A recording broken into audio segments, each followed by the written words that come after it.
Saudara, di tengah perekonomian global dan nasional dalam ketidakpastian, emas semakin berkilau dengan harga yang terus meroket. Harga emas kian melonjak, cetak rekor berkali-kali, bahkan sempat menembus angka 2 juta rupiah per gram. Fenomena gold rush atau aksi masyarakat memborong emas jadi pemandangan yang fenomenal akhir-akhir ini. Toko emas, butik Antam hingga Galeri 24 anak usaha PT Pegadaian tak pernah sepi antrean pembeli emas. Saking tingginya permintaan, penyedia emas sampai kewalahan memenuhi permintaan pasar. Beberapa toko bahkan kehabisan stok. Contohnya yang terjadi di Malang, Jawa Timur beberapa waktu lalu. Mahalnya harga emas nyatanya tak mengurangi minat konsumen. Pembeli bahkan rela inden alias pre-order di toko emas demi mengoleksi si kuning. Bahkan saat stok emas fisik terbatas, pembeli tetap berburu emas dengan menabung ataupun beli emas digital. Tak terbendung, dalam setahun tren harga emas dengan pasti terus melonjak. Kenaikan harga emas Antam dalam setahun bahkan sudah naik lebih dari 50%. Ini jauh melampaui kenaikan harga emas tahun lalu. Fantastis bukan? Kenaikan harga emas dalam negeri tak lepas dari pengaruh kenaikan harga emas dunia. Di pasar dunia, harga emas sudah mencatatkan rekor tertinggi sepanjang masa. 21 April lalu, saudara, menyentuh $3.400 Amerika per troy ounce. Meski pada 24 April, harga emas dunia tampak sudah turun, menyusul meredanya perang dagang Amerika dan Tiongkok. Lonjakan harga emas dunia terjadi seiring intensnya gejolak global, baik akibat perang dagang maupun ketegangan geopolitik yang menimbulkan ketidakpastian. Dampaknya, banyak orang lebih memilih emas sebagai aset safe haven atau aset lindung. JP Morgan bahkan memprediksi harga emas masih akan meroket menimbang tren permintaan emas selama bulan April. Di dalam negeri, aksi borong emas meski harganya selangit menandakan terjadi fenomena FOMO, fear of missing out, yakni perilaku ikut-ikutan memburu emas. Pertanyaan muncul, apakah FOMO emas ini investasi yang rasional ataukah bentuk kepanikan masyarakat saat mengalami tekanan ekonomi? Kita kupas malam ini di Business Talk, ekonomi sulit, borong emas harga selangit. Bersama saya, Sister Tarigan.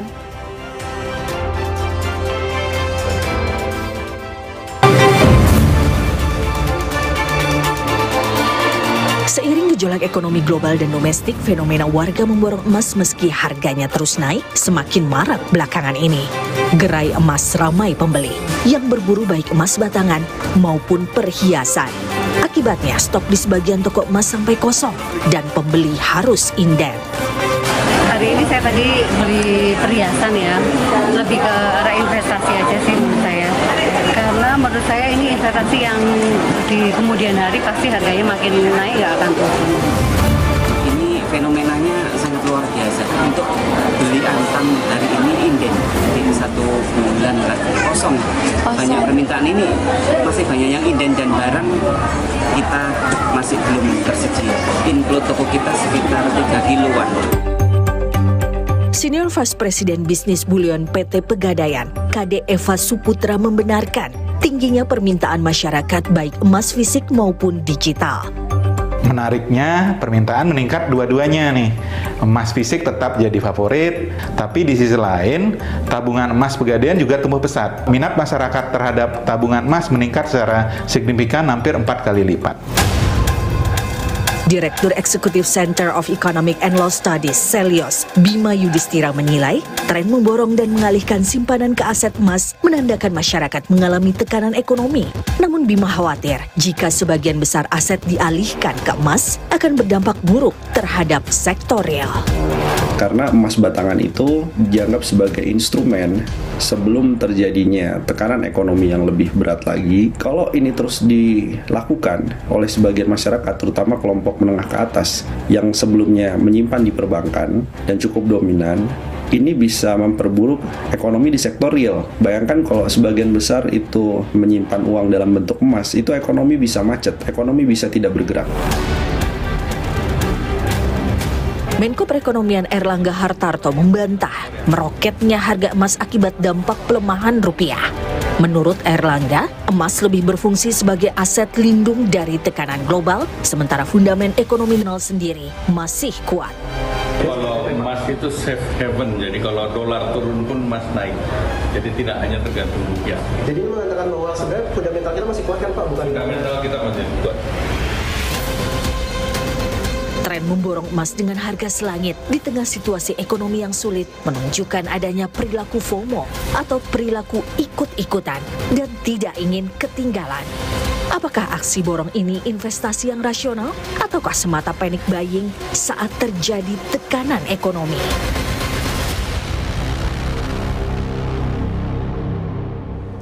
Ekonomi sulit, borong emas, harga selangit. Kita bahas dengan sejumlah narasumber yang sudah hadir di studio. Saya menyapa Pak Muhammad Hekal, Wakil Ketua Komisi 11 DPR RI, fraksi Gerindra. Selamat malam Pak Hekal. Selamat malam. Terima kasih telah bergabung malam ini. Saya menyapa Pak Kade Eva Suputra, Senior Vice President Business Bullion PT Pegadaian. Selamat malam. Selamat malam. Saya menyapa Mbak Mika Rini, Perencana Keuangan, Founder and CEO Mitra Rencana Edukasi. Selamat malam Mbak Mika. Selamat malam. Dan senior di sebelah kiri sana ada Pak Ferry Latohihin, Ekonom dan Analisis Pasar Modal. Selamat malam Pak Ferry. Dan senior saya Mas Cipta Wayana, wartawan Senior Kontan. Langsung saja, inilah lagi ada yang berkilau, pesonanya cukup membuat banyak orang rela keluarkan duit begitu. Saya langsung ke Pak Kadek dulu supaya kita lihat fakta di lapangan. Pak Kadek, Gerai 24 ini kan kalau kita lihat ramai terus. Bahkan kalau saya lihat beberapa liputan teman-teman di lapangan, itu antre loh. Cukup banyak. Jadi di sejumlah tempat kayak Antam dan kawan-kawan juga mengalami hal serupa. Toko emas juga demikian. Pertanyaannya, stok emas sempat habis nggak karena ramainya permintaan? Iya, kalau kita lihat terakhir ini ya, memang antrean untuk beli emas itu sangat tinggi gitu ya. Bahkan di Galeri 24 anak usaha PT Pegadaian itu sampai sehari bisa 3.000 nasabah gitu. 3.000 nasabah. Kalau hari normal berapa nasabah biasanya? Kalau hari normal biasanya bisa 1/5-nya lah gitu. Jadi kita naik sampai 5 kali lipat gitu ya. Tadi menarik, apakah ini stoknya habis nggak gitu ya? Jadi memang seperti ini. Kami ada beberapa produk, 2 produk ya. Jadi emas batangan fisik dan juga tabungan emas yang memang sifatnya adalah digital. Kalau yang fisik memang ada keterbatasan terkait dengan stok yang fisiknya gitu ya. Stok fisik secara di Galeri 24, artinya di outlet dan lain-lain gitu. Dan untuk emas digital itu memang kami sudah menyediakan stok. Jadi stok harian, jadi memang yang setiap ada pembelian juga pasti ada stoknya gitu. Jadi kami 1:1 terhadap stoknya. Stok harian itu cukup nggak memenuhi permintaan pasar? Atau seringkali nggak, akhirnya mereka harus balik lagi besokannya? Jika memang emas fisik yang datang ke outlet, itu memang ada keterbatasan gitu ya. Dan ini juga kami antisipasi dengan penyediaan stok yang memang kami antisipasi. Bahkan dalam beberapa hari terakhir memang kenaikannya itu di bulan April ini hampir 5 kali lipat itu dari bulan Januari gitu. Hampir 5 kali lipat. Saya ke Mbak Mika. Mbak Mika, tiba-tiba ramai-ramai orang beli emas. Kalau alasan dari klien Mbak Mika sendiri, ini karena kebanyakan rata-rata FOMO atau sebenarnya ada kekhawatiran di depan mata krisis? Ada beberapa faktor. FOMO ya, tapi tidak sepenuhnya FOMO ya. Karena yang namanya emas itu kan sudah biasa masyarakat Indonesia. Saya aja dari sejak remaja kalau punya duit sedikit, orang tua bilang, "Halo, kamu nabung dalam bentuk emas," gitu. Jadi sudah semacam apa ya, keyakinan level of confidence gitu ya. Masyarakat Indonesia itu kalau beli emas itu, kalaupun harganya turun naik, dia akan tetap beli emas lah itunya. Jadi biasanya disimpan dalam jangka panjang ya. Nah, FOMO ini memang terjadi karena pada umumnya kalau ngelihat tetangganya beli emas, orang ramai-ramai beli emas, apalagi waktu itu kan habis dapat THR ya. Sehingga memang terjadi kenaikan permintaan itu menurut saya wajar. Nah, kemudian ternyata naiknya semakin signifikan ya. Harganya naik sekali, tapi orang tetap mau ngeluarin duit buat beli emas. Jadi indikasinya Mbak Mika lihat atau curhatan dari klien itu apa? Ya karena ada kekhawatiran. Mengenai ketidakstabilan ekonomi secara global ya. Dan itu wajar menurut saya masyarakat melakukan tindakan proteksi lindung nilai, wajar dong gitu. Walaupun memang ada yang saya lihat melihat itu sebagai peluang untuk ambil untung ya. Siapa sih yang nggak boleh ambil untung? Jadi boleh aja sebelum harganya tambah naik, saya coba cicil-cicil untuk jual beli seperti itu. Tapi melakukan itu spekulasi agak bahaya ya. Jadi lebih baik investasi emas memang untuk jangka panjang. Baik. Saya ke Pak Ferry. Euforia emas, hal yang patut diwaspadai atau biasa saja?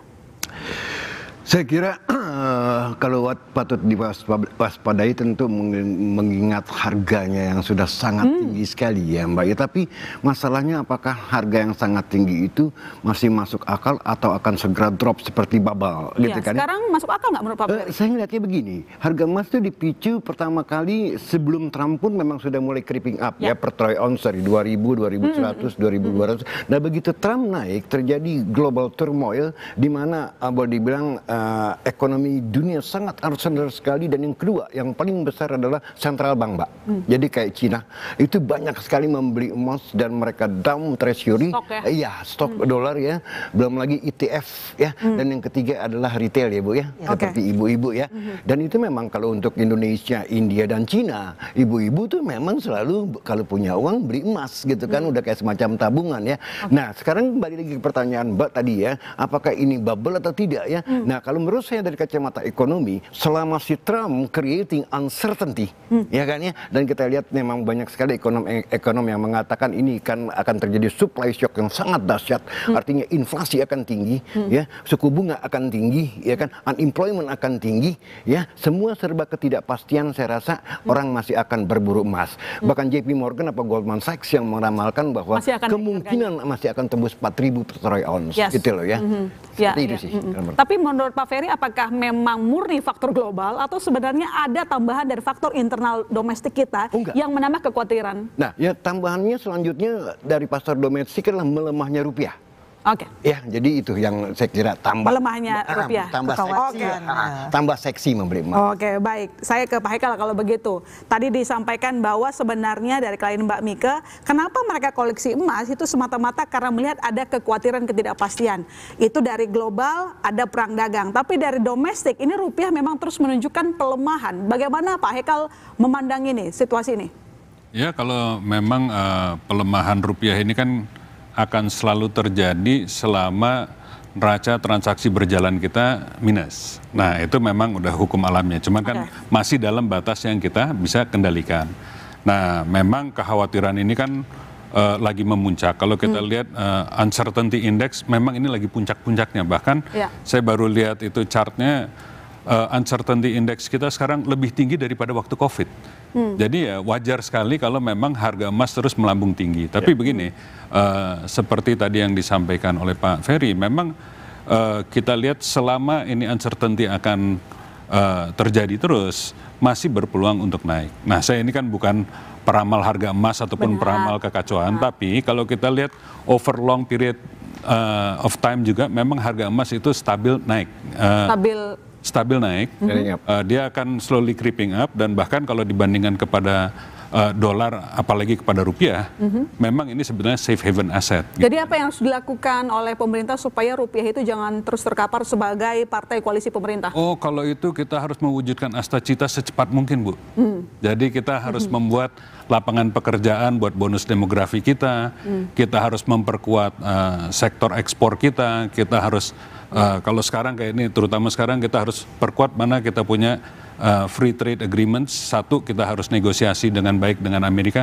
Kan kita harus cari kecocokan, di mana kita harus saling memanfaatkan dengan Amerika. Perlu diingat, perang dagang ini kan bukan antara kita dengan Amerika, ini kan antara Cina dengan Amerika. Tapi kita kena getahnya soalnya. Kita kena getahnya, tapi kan kita harus lihat juga sebetulnya apa saja yang kita ekspor ke Amerika dan apa saja yang kita impor dari mereka. Kalau saya lihat itu kan sebetulnya nggak ada juga yang terlalu bersaingan, malah kita saling membutuhkan. Kita banyak impor gandum, kita banyak impor hal-hal lain dari mereka. Nah itu dengan negara lain kita cari juga yang lain. Kita kan harus selalu senantiasa buka ekspor market yang baru gitu kan. Harus negosiasinya lebih menguntungkan untuk kita juga. Ini kepiawaian menteri-menterinya lagi diuji lah sekarang. Sekarang udah piawai belum menteri-menterinya? Insya Allah. Insya Allah. Baik, saya ke Mas Cipta. Mas Cipta, harga emas cetak rekor baik dunia maupun dalam negeri kita lihat, tapi tetap antre orang, bahkan dari pagi loh Mas. Jadi tokonya belum buka, orang itu sudah ngantri di luar. Nah pertanyaannya adalah dari analisa redaksional kontan dan tentu riset-riset data yang sudah kita lakukan, sampai kapan kira-kira emas ini harganya akan terbang? Ya oke, JP Morgan bilang sampai 4.000 per troy ounce gitu, tapi kan lagi dan lagi kita juga tidak mau ada permainan di market gitu. Iya, ini pertanyaannya kalau sampai kapan, nah itu rada susah sih, tapi intinya gini, intinya sentimennya seperti tadi disampaikan ya.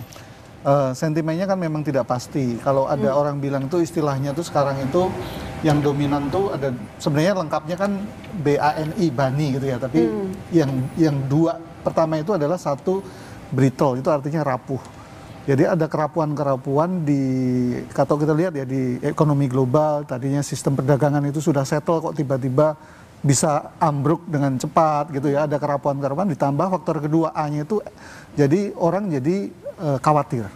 Nah kekhawatiran ini sebenarnya di level global itu pasti muncul ya. Ibaratnya misalnya kalau ngomong perdagangan global itu orang sering bilang, ini mau main bola, tapi aturannya ganti-ganti mulu, susah gimana memain bola. Tapi sebenarnya itu bikin orang khawatir. Nah, kekhawatiran itu juga menular ke dalam negeri. Orang bilang kan selalu, ini sebenarnya juga tanggung jawab media juga. Kan berita tentang resesi nih, resesi global, krisis.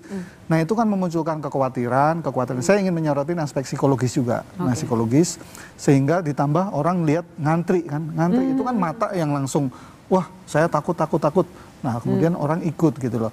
Tapi secara real memang ketidakpastian ini masih dominan. Nah selama ketidakpastian masih dominan ya orang tadi sasa aja mencari lindung nilai salah satunya. Selain memang rumusnya begitu sih, ketika tidak pasti atau ketika dolar melemah sebaliknya ya memang emas itu akan menguatkan, memang rumusnya gitu ya, lawannya gitu ya. Nah itu memang selalu begitu. Di dalam negeri juga begitu.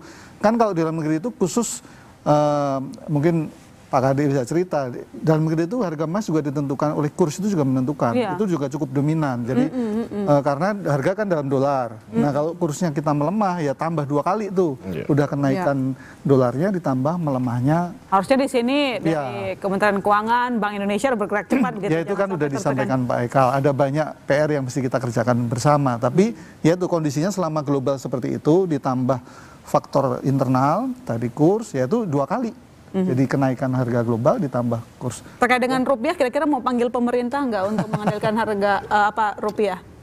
Itu kan tugasnya BI. Iya sih. Tapi tentu dengan pemerintah kan kita juga ingin memastikan penguatan fiskalnya. Kayak kita kan besok rencananya, saya diberi kabar lah kisi-kisi bahwa besok akan ada pengumuman APBN kita. Katanya sih penerimaan mulai membaik. Jadi mudah-mudahan ya kita dengar angka-angkanya lah besok. Ya di tengah efisiensi semoga baik-baik aja sih. Nah, itu hal penting sih karena kita kan sudah menunggu ya Pak Ekal ya, kita tunggu maksudnya benar-benar action dari pemerintah, dan yang penting itu ya ini disbursement anggaran, karena itu yang akan memberi kepastian ekonomi mulai bergerak. Jadi orang mulai ada optimisme, karena yang paling bahaya dalam kondisi seperti ini sebenarnya pesimisme dan kekhawatiran itu. Iya, kekhawatiran harus diredam begitu. Baik, saudara, mengapa harga emas terus melambung tinggi hingga cetak rekor berkali-kali? Bisnis Talk masih akan segera kembali.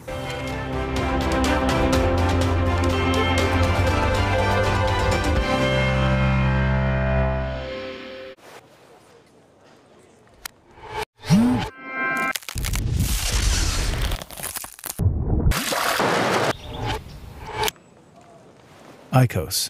Stay curious. Sapa Indonesia Malam, akhir pekan di Kompas TV.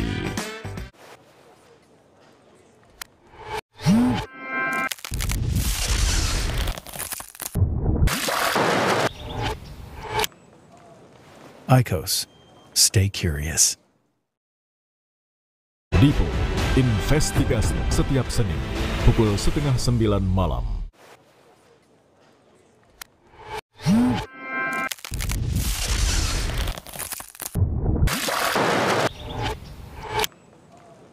IQOS.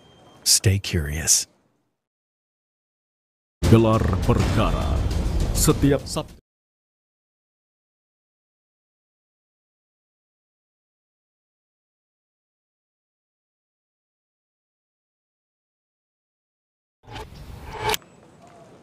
IQOS. Stay curious. Cerita Rasa, Sabtu pukul 10:30 siang di Kompas TV.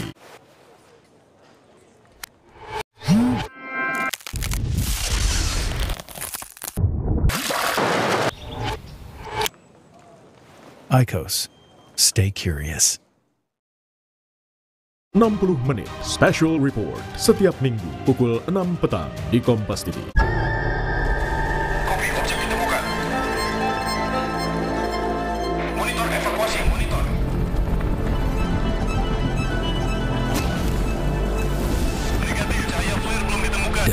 bawah cahaya ini tak ada yang seterang sang.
Pak Ferry, tadi kita mendengar bahwa Menko Erlangga membantah kalau pelemah rupiah ikut mengerek harga emas dan memastikan mengklaim bahwa kondisi ekonomi fundamental kita kuat. Kalau menurut Pak Ferry, gimana? Setuju? Gini, emas kan quoted in US dollar. Yep. Kalau US dollarnya menguat terhadap rupiah, ya udah otomatis ya double gain ya. Dari harga emasnya naik, dari rupiahnya naik. Nah, kalau dibilang ekonomi kita baik-baik, kita lihat IMF dan Bank Dunia tadi sudah menurunkan menjadi 4,7% ya. Di bawah 5%. Nah, ini sebetulnya bukan cuma karena faktor domestik aja, tapi terutama juga faktor global ya Mbak ya. Ini dengan ulahnya si Trump ini saya kira efeknya itu akan long lasting karena apa? Dia mengacak-ngacak apa yang namanya supply chain. Ya kan ya, kita lihat bagaimana itu pelabuhan di California sana hancur-hancuran, sepi, tidak ada barang dan segala macam. Dan seandainya Trump menawarkan istilahnya maksud baik kepada musuhnya yang utama yaitu Xi Jinping, tapi investor luar negeri udah nggak percaya Mbak dengan si Trump, karena orang ini bisa belok kiri belok kanan seenaknya ya. Dan inilah global uncertainty yang membuat orang yang memburu emas gitu loh ya. Dan terutama lebih dari itu, selain masalah ketidakpastian, Cina mempunyai satu strategi untuk meninggalkan Amerika ya kan, dan untuk itu ya dia ingin mempromosikan mata uangnya. Untuk mempromosikan mata uangnya yang namanya yuan, dia harus punya cadangan emas yang kuat Mbak. Seperti pound sterling pada zamannya, dolar pada zamannya, dan juga Cina sekarang mulai gitu loh ya. Jadi kalau melihat ke depan selama Trump masih in power 4-5 tahun ke depan, saya kira masih subject to global uncertainty, dan saya rasa masih panjang ceritanya soal emas. Oke, baik. Tapi begini Pak Ferry, global kita kan nggak bisa kendalikan. Yang bisa kita kendalikan adalah ekonomi dalam negeri. Lalu pertanyaannya adalah bagaimana seharusnya pemerintah menyikapi hal ini yang kita nggak pernah tahu kapan selesai ketegangan antara si Trump dan juga Xi Jinping. Rupiah lagi-lagi selalu jadi korban. Nah, gini, rupiah sebelum ada Trump pun memang sudah melemah, Mbak. Iya benar. Ya kan ya? Kita tahu bagaimana kebijakan-kebijakan pemerintah yang ultra populis membuat orang investor kabur. Dan yang kedua, kembali lagi saya mention ya, runtuhnya indeks harga saham gabungan kita nggak terlepas dari adanya Danantara. Ya kan, kekhawatiran investor terhadap bank-bank yang ada di dalamnya, dan saya sudah pesan agar bank-bank ini dikeluarkan. Jadi sebelum Trump pun memang tendensi rupiah dari 15.500, 16.500 bahkan sampai sekarang 16.800 memang karena faktor domestik, Mbak. Domestik. Ya, kita lihat bagaimana kemarin penerimaan negara juga drop ya tuh, di kuartal pertama tuh sekitar 16,75%, walaupun memang ada cortex ya kan, tapi trennya memang drop ya kan. Tabungan masyarakat drop juga dari 3 juta ke 1,3 juta ya kan ya. Middle income kita drop juga dari 57 juta ke 43. Jadi kondisi ekonomi kita, kalau saya boleh jujur, tidak dalam keadaan baik-baik saja. Tidak dalam keadaan baik-baik saja. Pak Hekal, kondisi ekonomi kita tidak dalam keadaan baik-baik saja, dan ternyata kontribusinya datang dari kebijakan pemerintahan itu sendiri. Jawaban Pak Hekal. Ada Danantara atau disinggung sama Pak Ferry? Jadi kalau Ya mungkin kalau di sini kita agak sedikit beda pendapat ya. Kalau menurut saya Danantara memang itu kan justru big push yang didorong oleh Pak Prabowo. Dan saya juga sering komunikasi dengan teman-teman di Danantara. Secara hukum sebagian ini kan sudah mendekati selesai. Yang saya tekankan kepada mereka dan adalah benar-benar pemisahan antara operasi daripada BUMN dengan bagian investasi. Karena ini kan di luar ini ada kekhawatiran seperti tadi yang disampaikan Prof. Ferry itu bahwa misalnya dana himbara akan disalahgunakan dan ada investasi-investasi yang dipaksakan. Nah, sedangkan kan sebetulnya yang dipisah itu kan ada holding BUMN-nya sendiri, itu fungsinya adalah untuk dia growing BUMN-nya. Jadi BUMN sebagai mesin pencetak dividen ini nggak boleh diganggu. Dia harus bekerja secara profesional dan kalau kemarin mungkin kita lihat ada town hall meeting yang diadakan Pak Prabowo itu sebetulnya juga untuk menunjukkan kepada publik bahwa itu yang diharapkan, bahwa profesionalisme lepas dari hengki-pengki, lepas dari praktek-praktek lama ini harus dikedepankan dan adalah kinerja yang terbaik dan profesional yang harus ditonjolkan di situ. Kenapa? Karena harapannya adalah BUMN-BUMN ini kalau mereka berkinerja bagus, kita tumbuhkan menjadi sehat, dia akan mengenerate dividen sebanyak mungkin. Nah, dividen itu yang kemudian dipindahkan ke dalam holding satu lagi. Nah, di situ dia melakukan investasi completely terpisah dengan apa yang dilakukan oleh BUMN-BUMN tadi. Nah, di bagian investasi itu dia nanti berinvestasi di aneka proyek, bisa juga investasi kembali di BUMN-BUMN tersebut. Makanya kemarin sempat ada isu mereka akan menjadi liquidity provider. Nah, itu kan sebetulnya karena waktu itu in the absence of ada proyek yang sudah siap, mungkin salah satu yang bisa dilakukan adalah invest di aset-aset BUMN kita yang bagus atau yang memang perlu di ini. Cuman yang saya tekankan kepada mereka, jangan juga dipaksakan untuk investasi yang sebetulnya nuansa politiknya jauh lebih tinggi ketimbang nuansa bisnisnya. Karena kalau kita bicara Danantara mau kita hidupkan secara profesional, memang dia harus wealth generation. Dia harus cash flow creation. Soal perbankan himbara dikeluarkan saja dari Danantara gimana? Nah, sekarang sudah dimasukin dan itu saya rasa nggak kekhawatiran Pak Ferry, mungkin itu sudah menjadi pertimbangan juga, tapi kan keputusannya toh dimasukin. Nah, sekarang kita harus jaga supaya dia di situ aman, gitu kan. Nah, itu keyakinan keamanan itu yang harus kita berikan. Makanya saya juga wanti-wanti terhadap narasi-narasi yang berkembang di luar itu harus kita jagalah. Jangan sampai orang-orang mikirnya memang benar-benar ini mau kejadian nih. Dipaksain untuk melakukan hal-hal, nggak ada orang suka dipaksa lah berbuat yang kurang pas. Pak Ferry, gimana nih kira-kira kalau kayak gini artinya adalah yang harus diperketat adalah pengawasannya, karena jangan sampai ketika Danantara terbentuk kita kan khawatirnya mengurangi kepercayaan investor itu sendiri kan. Silakan. Ya, saya sendiri sering bilang ya bahwa Danantara itu bukan alat atau kendaraan untuk men-jack-up pertumbuhan ekonomi ya. Itu institutional platform yang keliru gitu loh. Sedangkan saya tahu kan ada INA ya, harusnya ya kan. Dan kalau memang benar-benar tujuannya adalah membangun proyek-proyek yang namanya project base, itu sifatnya SPV, Mbak. Ya bukan satu super holding. Nah, ini kan satu super holding yang menurut saya juga agak lucu ya. Dengan klaim bahwa total aset 14.000 triliun tapi dividen cuma 60 triliun. Saya bilang asetnya aset apa kalau kayak gitu kan ya? Ya kan? Bagaimana kita mau fundraising dengan aset yang tidak punya nilai apa-apa? Dan klaim 14.000 triliun itu dikatakan bisa membangun, bisa disekuritisasi, itu juga nonsens karena itu book value, bukan market value atau enterprise value ya. Jadi secara institusi saya merasa salah dan oleh karena itu tadi pun di downgrade ya oleh JP Morgan kalau nggak salah Bank BNI dari 4.100 menjadi 3.500 ya.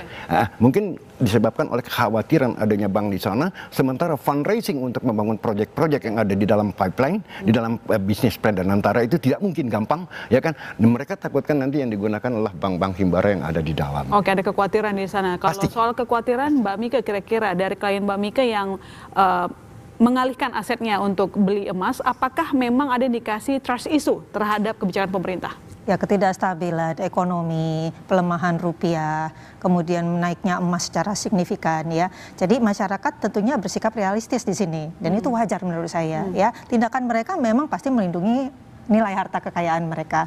Namun bersikap panik juga sudah saya sarankan sebenarnya berkali-kali kepada masyarakat, tidak perlu, sehingga pembelian emas ini melakukan strategi perlindungan harta itu sebenarnya proporsional aja ya. Jangan kemudian 100% seluruh harta kekayaannya yang berada dalam aset lain kemudian dikonvert semuanya ke dalam emas, itu juga kan tidak baik. Jadi sesuaikan sebenarnya dengan kebutuhan. Yang pasti kita memang harus menjaga agar nilai harta kekayaan kita tidak di bawah inflasi, tidak surut karena inflasi, namun juga tetap bisa mengantisipasi kebutuhan masa depan dengan investasi jangka panjang tadi. Dan itu perlu kombinasi yang proporsional, tidak cuma emas saja. Oke, baik Pak Kede, sejauh ini kan diperkirakan atau mungkin Pegadaian punya proyeksi permintaan emas masih akan terus naik, lalu kemudian kalau naik bagaimana nanti Pegadaian memenuhi permintaan itu? Sekarang aja kan suka habis gitu ya dalam sehari. Menariknya memang gini, memang proyeksi kami permintaan akan emas ini akan terus naik, apalagi tadi sudah dibahas ya, ini harga emas akan berapa gitu ya, ini jadi kesempatan memang kami mengedukasi kepada masyarakat tentunya ya. Pertama memang jangan FOMO gitu ya, artinya beli emas, kapan beli emas ya pada saat kita memang memiliki uang atau memiliki aset yang memang ingin dikonversi ke emas gitu ya. Nah, dan tujuan yang paling utama adalah tujuan finansial dari kita gitu ya. Nah, di sanalah momen untuk membeli emas. Kemudian strategi kami seperti apa? Pegadaian semenjak memang ditunjuk sebagai bank emas di Indonesia di akhir Desember 2024, tentu kami sudah menyiapkan strategi gitu. Dan memang di bulan ini harga emas dan demand memang lagi match ya, lagi match. Nah, tentu dengan kami alhamdulillah, dan itu juga untuk masyarakat gitu ya, bisa menyimpan emas gitu ya.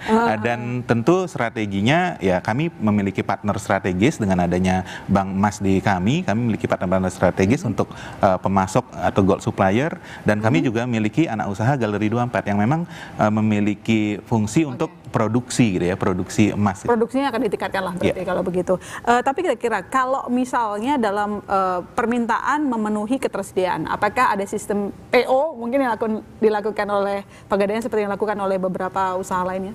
Ya, sebenarnya kalau di kami memang emas adalah pada saat karena kami juga diatur gitu dari regulator, jadi emas yang bisa kami jual adalah emas yang memang sudah ada stoknya gitu. Jadi 1:1 gitu ya antara stoknya. Jadi kami akan pastikan bahwa stok emas itu harus ada terlebih dahulu. Nah, kami punya proyeksi dan punya inventory management system. Jadi setiap hari kami harus menyediakan stok gitu ya. Nah, keterbatasannya apa nanti pada saat di fisik terutama ya, biasanya adalah emas-emas yang gramasi yang kecil gitu. Karena kan biasanya untuk produksi ya butuh waktu gitu ya. Tapi kalau emas di 500 gram ke atas 1 kilo relatif produksinya lebih cepat gitu ya. Dan kami di tabungan emas ataupun dengan produk kami cicil emas itu sudah sangat mudah gitu. Jadi sangat mudah untuk paling banyak nasabahnya udah mulai ke anak muda atau generasi baby boomers tetap? Ya, nah ini menariknya, di kami ada 2 produk, yaitu ada cicil emas dan tabungan emas. Yang tabungan emas ini memang sudah menyasar generasi yang muda gitu ya. Jadi memang tren untuk generasi Gen Z itu juga sudah mulai meningkat. Oke, Mas Cipta, ini dijawab singkat saja. Tadi kita sudah singgung bahwa JP Morgan dan sejumlah lembaga internasional lainnya memperkirakan harga emas bakalan naik. Ini takutnya kalau terlalu banyak narasi-narasi seperti ini, market itu bisa dipermainkan begitu. Bagaimana harusnya mungkin regulator ya meredam persepsi tertentu yang bikin orang makin panik gitu, panik buying, Ya, kalau harga emas ini kan juga istilahnya faktor demand juga ya, real yang ada di masyarakat begitu ya.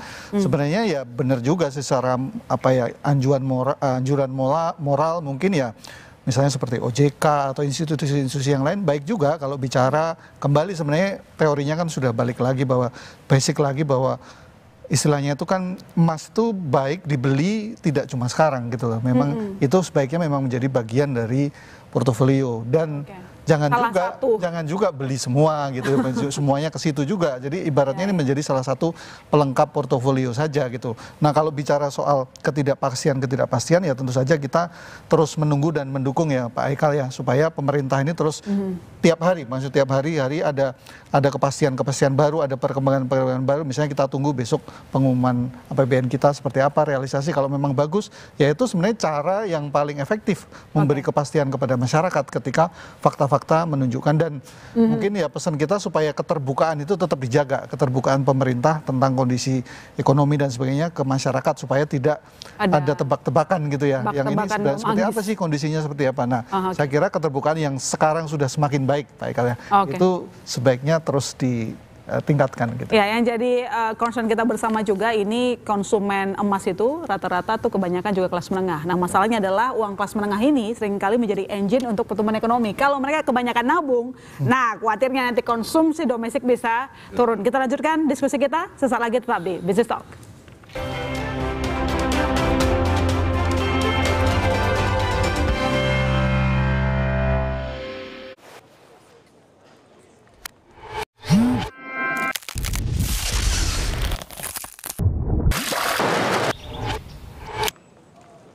IQOS. Stay curious.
Pak Ferry, faktanya warga kelas menengah dengan penghasilan 1,9 juta sampai 9,4 juta rupiah per bulan itu merupakan jadi kelompok yang paling banyak investasi emas, itu minimal 10 gram. Nah, jadi ada apa sebenarnya dengan kelas menengah? Kalau misalnya mereka lebih banyak nabung daripada belanja, sementara mereka kan penyumbang konsumsi domestik. Betul. Apa yang akan terjadi kalau mereka tetap pada tren hemat hidupnya? Yang terjadi mungkin saya rasa ramalan IMF dan World Bank itu terlalu optimis. Sebab faktor konsumsi itu sangat tinggi sekali ya. Di Indonesia 58% GDP kita, output kita dari konsumsi gitu. Nah, middle class kita kalau seandainya mereka instead of consumption mereka saving ya kan di dalam emas, dan apalagi memang sebelumnya juga sebetulnya itu udah menjadi tradisi ya. Kelas menengah itu kalau punya duit beli emas gitu kan ya. Nah, sekarang dipicu dengan FOMO tadi, fear of missing out ya kan. Saya rasa dampaknya melalui consumption itu jangan dianggap enteng ya. Nah, on the other side of the coin, kita lihat bahwa stimulus dari pemerintah pun tidak punya ya, karena fiskal kita kedodoran ya kan ya. Kita lihat bagaimana kemarin ya utang kita tambah banyak ya kan, sampai istilahnya hampir nggak ada harapan dengan program-program yang sangat boros memakan dana ini kita bisa mendongkrak pertumbuhan ekonomi kita ya kan melalui pemerintah. Dan yang kedua, yang ketiga, jangan lupa, Trump ini menyebabkan apa yang namanya supply shock, Mbak. Supply shock ini beda dengan demand shock. Kalau demand shock itu bisa dengan stimulus fiskal dari pemerintah ya. Kalau supply shock, barang itu tidak ada ya akibat tarif-tarif tadi, otomatis harga naik ya kan, inflasi ya. Nah, inflasi naik, suku bunga juga naik ya. unemployment juga naik, dan this is stagflation. Nah, oleh karena itu saya bukan mendorong untuk saving ya, tapi artinya bahwa masyarakat mempunyai insting mereka untuk membeli emas dan melihat outlook ke depan selama Trump masih in power. Saya rasa tadi seperti JP Morgan katakan ya, masih bisa shooting up loh emas loh. Dan ini tentu buat mereka ya boleh dibilang di tengah ketidakpastian ada satu hiburan bahwa apa yang aset yang mereka miliki ini akan naik nilainya. Iya, baik. Saya ke Pak Hekal. Salah satu yang jadi perhatian orang adalah terkait dengan realokasi anggaran yang dilakukan oleh pemerintah. Jadi sementara ini kalau kita lihat harusnya ada stimulus yang diberikan untuk meningkatkan daya beli. Jangan sampai orang, kebanyakan sekarang fenomenanya mantap ya, makan tabungan, begitu. Apakah memang perlu mengoreksi efisiensi agar government spending bisa melancarkan ekonomi di sektor real? Jadi kalau ini sebetulnya sebelum kemarin kita libur lebaran juga kita udah banyak bicarakan di DPR, kita memantau juga kan progres daripada program-program. Kalau memang kayak tadi disampaikan ada program-program yang memakan anggaran banyak, sebetulnya dia belum cukup banyak memakan anggarannya, gitu kan? Justru deployment of funds-nya agak terlalu lambat, gitu kan? Makanya kemarin kita justru lagi mikir mungkin kita harus bypass beberapa, misalnya kayak program MBG itu kan menunggu ketersediaan dapur. Apa mungkin kita bypass langsung dulu sebagian. Begitu juga dengan program rumah. Nah, kalau program rumah ini kan membangun rumah, memang multiplier efeknya sangat banyak. Cuman apa iya kita mau nunggu harus membangun 3 juta rumah 1 tahun? Apa mungkin kita cukup bikin 300 sampai 400 ribu sebagaimana yang lagi dipikirkan sekarang, terus selebihnya kita melakukan perbaikan rumah yang sudah ada gitu kan, karena sudah ada programnya itu, dan itu lebih cepat deploymentnya kepada masyarakat. Nah, hal-hal seperti ini memberikan bantuan daya beli yang agak cepat kepada masyarakat. Di sisi lain tadi keterbukaan soal penerimaan dan belanja negara ini juga harus kita sampaikan secara transparan supaya keyakinan masyarakat ini bisa tumbuh gitu kan, karena memang banyak pengaruh sentimen juga. Nah, kita berharap bahwa dengan gerak cepatnya daripada pemerintah dan daripada program-program deployment, ini kan kita bicara yang short term ya. Kalau yang long termnya kan saya rasa apa yang sudah diplanningkan yaitu untuk kita mengurangi ketergantungan pada energi impor, ketergantungan kepada pangan impor, itu sudah menjadi sesuatu hal yang harus kita lakukan, dan itu programnya itu kan butuh waktu beberapa tahun. Ada juga yang mid lah, yang mid itu bisa kita lakukan beberapa terobosan yang rasanya perlu kita bicarakan dulu sebelum kita luncurkan, tapi kan yang kira-kira bisa menghasilkan dividen agak cepat gitu kan. Dividen dan devisa masuk ke Republik Indonesia kayak pariwisata, kalau kita bisa genjot itu kan investasinya relatif dikit dan sebetulnya bisa cepat. Yang kedua, kalau kita bicara, kita mau think outside the box nih. Misalnya kita mau bikin sekolah-sekolah vokasi supaya kita bisa kirim skilled workers keluar. Kalau Indonesia kan dulu sibuk ngirim TKI, TKW gitu kan. Nah, sekali ini kita kirimnya skilled workers supaya mereka bisa bawa remittance ke dalam Indonesia. Nah, hal-hal seperti itu kan bisa dirumuskan. Nah, itu tadi saya bilang itu mungkin ujian kepiawaian para menteri-menteri. Nah, para menteri-menterinya. Pak Ferry, masih ada budget yang belum dibelanjakan. Saya nggak tahu kenapa, mungkin Pak Hekal juga tahu alasannya kenapa kok agak lama begitu untuk merealisasikan menggelontorkan dana ke masyarakat. Ya, ini makanya kan Pak Hekal benar ya. Di satu pihak efisiensi memotong anggaran belanja ya 306 triliun ya. Sementara yang dipotong ini akan dialokasikan setahu saya kepada makan bergizi gratis dan antara dengan Koperasi Merah Putih bangun 3 juta rumah ya kan dan segalanya, tapi kan belum tercapai ya kan ya. Nah, ini ada gap yang sangat ini sekali ya, wide sekali gitu loh ya. Nah, kalau ini sampai tidak kembali lagi seperti Pak Hekal katakan, apapun channelnya, kalau consumption ini terjegal, sementara tadi masyarakat juga saving ya kan, makanya saya bilang saya nggak optimis 4,7% gitu loh, bisa-bisa lower dan 4,5% gitu loh ya. Nah, jadi kalau menurut saya bagaimana pemerintah bisa sedemikian cantiknya bermain ya on the back of global uncertainty ya, on the back of domestic katakanlah ya, yang tidak terlalu bagus outlooknya ya. Nah, ini bagaimana bisa mempertahankan pertumbuhan ekonomi at least 4,7% based on fiscal space. Artinya butuh stimulus nggak segera untuk konsumsi, meningkatkan konsumsi masyarakat? Sekarang kalau kita mau butuh stimulus, masalah kalau yang terjadi adalah supply shock, bukan demand shock loh. Kalau supply shock yang terjadi, ini yang nggak akan mempan, Mbak. Ya, jadi serba salah gitu loh. Apalagi dalam skala global. Tadi saya katakan, bagaimana barang menumpuk di pelabuhan mau stimulus apa? Oh, nggak ada barangnya kok dalam negeri kan gitu ya. Nah, sekarang dalam domestik juga, ya kalau kita mau ngomongin mau stimulus apa? Ya kan ya, dalam keadaan kondisi seperti ini. Satu-satunya mungkin yang bisa dikatakan stimulus adalah kembali lagi, jangan sampai PHK ini terus terjadi.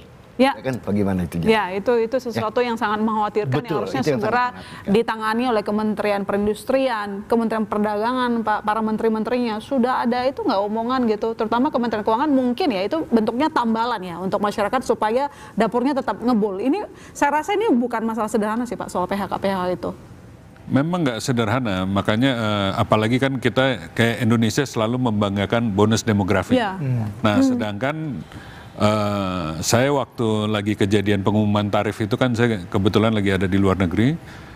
Pas ada sarasehan presiden, saya lagi pas dalam pesawat menuju Indonesia. Nah, pas pulang itu, pas dengar apa yang disampaikan, saya langsung menuju ke Kementerian Perindustrian. Kebetulan kawan saya yang sama-sama di Komisi 6 dulu, Pak Wamen, Pak Faisal Reza, saya datengin. Saya minta detail itu roadmap, kan karena kita dulu 10 tahun itu minta roadmap terus tuh. Tapi saya kasih masukan ke beliau begini, sebagai Kementerian Perindustrian, tolong kita posisikan diri Indonesia itu mau main peran apa di dalam global supply chain. Ya, dan sekarang Kalaupun itu global supply chain, regional supply chain. Peran apa yang bisa kita ambil advantage, tapi juga yang mengcater kepada bonus demografi kita, karena mereka inilah potential middle class yang kita harus bangun. Nah, kita kan aspiring to be higher middle income class.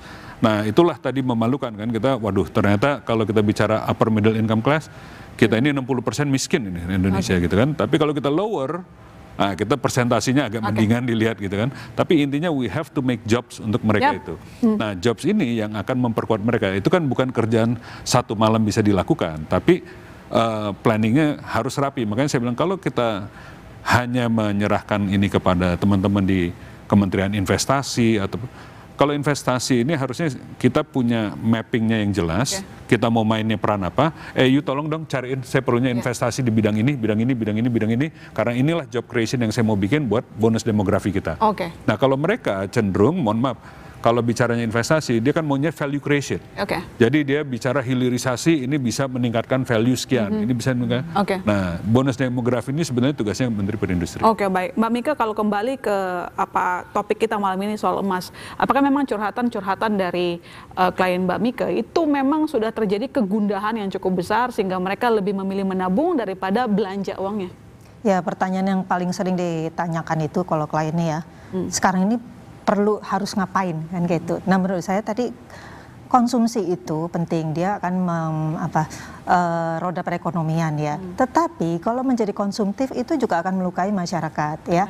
Nah, karena itu masyarakat dalam kondisi seperti ini dia masih bisa menabung, itu masih positif. Nah, karena itu untuk konsumsinya saya kira memang perlu insentif. Bagaimana sih misalnya katakan dengan industri pembiayaan ya, bagaimana instrumen-instrumen pembiayaan ini lebih inklusif sehingga lebih menjangkau kepada masyarakat ya. Kemudian juga instrumen pembiayaan diarahkan untuk menjadi masyarakat agar bisa lebih produktif. Contoh misalnya mengencourage mereka untuk membuka usaha, mengencourage mereka untuk misalnya mengambil produk-produk yang bisa meningkatkan skillnya mereka. Itu pada akhirnya kan nanti akan menambah menambah income mereka juga. Baik. Nanti kita lanjutkan lagi Mbak Mika dan saudara. Memang ada informasi yang baru setelah harga emas naik tak terbendung, beberapa hari belakangan situasi berubah. Harga emas justru turun. Sinyal kecemasan perang dagang mereda. Kita lanjutkan diskusinya usai jeda.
produk gitu ya, jika memang ingin memiliki emas yang misalnya lebih gitu, katakanlah kita memiliki dana sekian gitu, misalnya katakanlah 1 juta, tapi ingin memiliki emas yang lebih, itu bisa dengan cicil emas itu. Kami memfasilitasi dengan beberapa produk. Kemudian jika memang langsung beli emas secara mudah itu, langsung dari rumah, kita ada tabungan emas itu ya. Jadi itu yang selalu kita tekankan gitu, dan juga apalagi dengan adanya bank emas ini, ada salah satu produk kami itu adalah deposito. Pada saat deposito emas itu ya, pada saat emas sudah ada di tabungan emas, itu bisa langsung dikonversi ke deposito. Jadi memang trennya adalah di tabungan emas dari 3,6 juta customer yang memang sudah memiliki tabungan emas itu ya, itu sudah ada yang deposito itu, kurang lebih 1 ton yang sudah deposito. Jadi itu mungkin karena memang emas itu adalah long term gitu ya, mungkin 3 tahun, 5 tahun. Dan itu yang tabungan emas juga meningkat ya? Ya, kalau itu, yang tadi kan fisik 5 kali lipat, kalau ini tabungan emas berapa? Ya, tabungan emas juga saat ini sudah kurang lebih 13 ton ya, 13 ton secara saldo. Oke, baik. Mbak Mika, gimana kira-kira membedakan situasi membeli emas, normal membeli emas dan juga abnormal memborong emas bagi rumah tangga? Misalnya jangan sampai itu dia tadi saking takut kehabisan, misalnya semua uangnya digelontorin buat beli emas. Sesuaikan dengan kebutuhan dan tujuan investasi. Jadi beli emas itu bukan karena FOMO ya, itu ikut-ikutan ya. Jadi kita memang perlu menyelaraskan dengan tujuan keuangan kita, apa yang perlu kita siapkan di masa depan. Contoh, pembelian emas untuk mempersiapkan dana kuliah anak, pembelian emas untuk misalnya naik haji, untuk persiapan dana nikah anak misalnya, atau misalnya memang orang mau nikah dia perlu nabung emas, sehingga ada tujuannya, bukan untuk spekulasi gitu, bukan cuma untuk disimpan. Kalau cuma disimpan aja, nanti dia akan panik gitu. Begitu nanti ada fluktuasi harga, dia panik buying, panik selling begitu. Nah itu yang membuat semakin ketidakpastian. Sama ketidakpastian. Saya ke Pak Ferry, kira-kira kapan ekonomi kita bisa stabil sehingga tidak terjadi fenomena FOMO borong emas lagi gitu? Pemandangan yang rame-rame pada itu berkurang lah. Gini, masalahnya sekarang ada 2 faktor ya Mbak Irona. Yang pertama adalah faktor global itu sendiri ya, yang menakutkan. Yang kita nggak tahu kapan selesainya Pak Fer. Dan saya katakan selama si Trump masih in power, saya rasa masih uncertain ya all over the world, karena kepercayaan terhadap orang ini udah hilang. Bahkan seandainya besok pun dia peluk Xi Jinping, masih orang tidak percaya sebab dia bisa belok kiri, belok kanan seenaknya. Suka-suka dia, sennya ke kanan ke kiri ya. Dan yang kedua adalah faktor domestik yang saya katakan tadi. Memang udah lama saya ini bahwa ini Pak Prabowo mewarisi ekonomi yang tidak baik-baik saja. Jadi bukan karena ulah Pak Prabowo loh, dari presiden sebelumnya ya. Kita lihat bagaimana middle income class kita turun dari 57 juta itu selama 5 tahun loh Mbak, bukan baru sekarang. Ya kan ya. Nah dari tahun 2019 zaman Jokowi dan Pak Prabowo di sini letupannya. Ya kan ya. Lantas juga saving masyarakat dari 3 juta ke 1,3 juta. Ini bukan Pak Prabowo ya, bukan ya, tapi warisan sebelumnya gitu loh ya. Jadi memang economic growth kita pun otomatis karena middle income kita sebagai booster, consumption ini juga daya belinya turun. Kita lihat bagaimana kemarin Lebaran drop sangat luar biasa loh Mbak, ya kan, baik importnya maupun orang pulang mudik, ya kan, dari 190 juta sampai 140 juta itu 24% Mbak. Sementara kita tahu yang namanya Lebaran itu sakral loh buat orang Indonesia, ya harus dipaksa-paksain, tapi drop. Dan saya tidak menyalahkan Pak Prabowo loh, ya kan, ini warisan daripada presiden sebelumnya. Nah, on the back of this given fact, ya kan, saya rasa pemerintah harus paham, ya kan, dia mendapat warisan ekonomi yang tidak baik-baik saja, dan jangan selalu bilang bahwa ekonomi kita baik-baik saja. Lebih baik lakukan strategi terbuka saja data-datanya, lalu kemudian tahu bukan dosanya, bukan dosanya pemerintah ini gitu. Jangan sampai salah obat. Nah, exactly. Pak Hekal, jangan sampai pemerintah salah obat. Masalahnya sudah dideteksi misalnya dari pemerintahan sebelumnya. Harusnya kan sekarang sudah ada simpulan begitu. Sehingga kalau mau bikin kebijakan jangan sampai sakit flu tapi dikasih obatnya obat batuk misalnya. Gimana? Ya memang benar, itu kan makanya tadi structural changes yang mau dibikin oleh Pak Prabowo itu melalui Astacitanya kan sebenarnya cukup fundamental itu. Yaitu kita melepaskan diri daripada ketergantungan energi impor, kita melepaskan diri dari pangan impor. Nah, swasembada yang ingin beliau ciptakan itu kan termasuk buat industri dan seterusnya, itu memang kan nggak mungkin ini semua PHK tiba-tiba aja. Ini kan memang sudah bawaan dari sebelumnya, akumulasi. Nah ini perubahannya nggak bisa overnight. Nah, sementara waktu kejadian beliau masuk ini kan sudah ada beberapa yang mungkin ada sudah tertanam seperti rencana peningkatan PPN. setelah peningkatan PPN kita kaji ternyata kasihan rakyat dan ditolak sih. Dan ditolak, apa namanya, kita tentu harus cari juga di dalam APBN di mana sini ada pemborosan, ternyata mungkin ada beberapa hal yang harus kita bersihkan. Nah, bukan berarti tidak mau dirilis uangnya, tapi tolong dirilis dengan cara yang benar.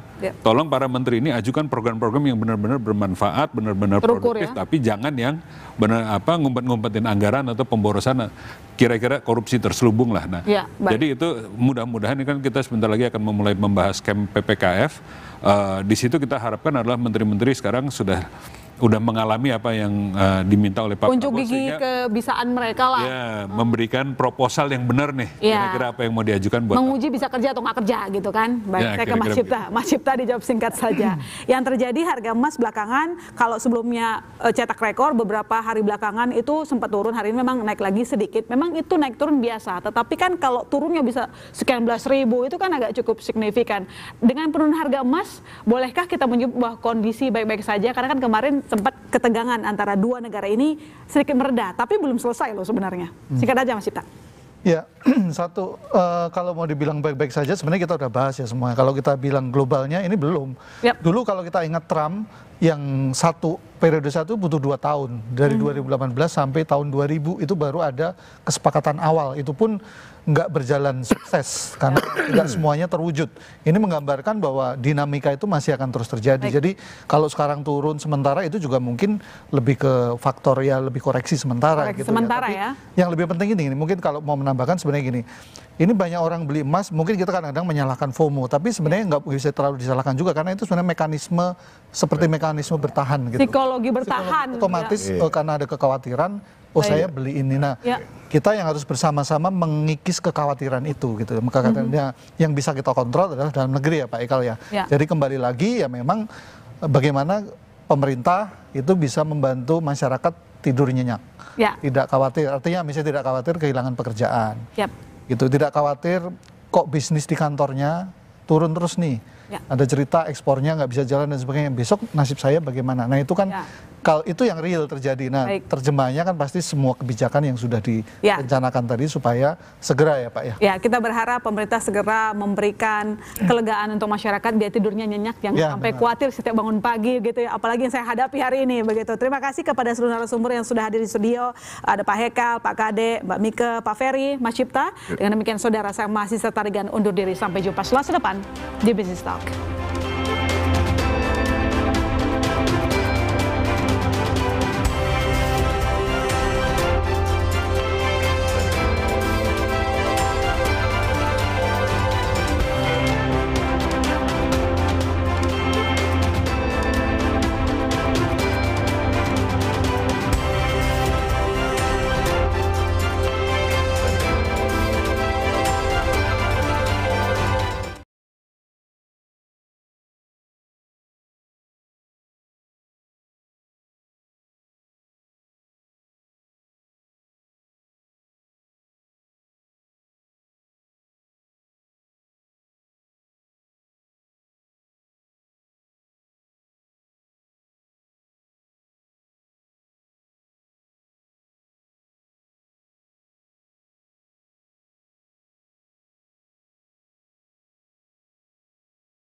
Regulasi dikuatin, bahkan peraturannya belum berapa tahun sudah kami update lagi.